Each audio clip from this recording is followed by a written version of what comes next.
Истражување на Институтот за човекови права покажува дека речиси 2/3 од средношколците во Скопје сметаат дека постои врсничко насилство во нивните училишта, а 1/3 биле жртви на некоја форма на насилство во изминатата година.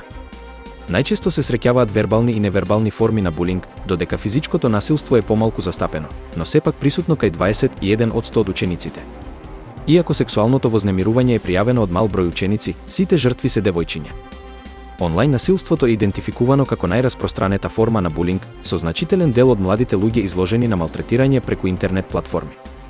Истражувањето исто така го посочува недостатокот на пријавување на случај на булинг и ја истакнува важноста од преземање мерки од страна на институциите за подобрување на законодавството и подигнување на свеста за проблемот.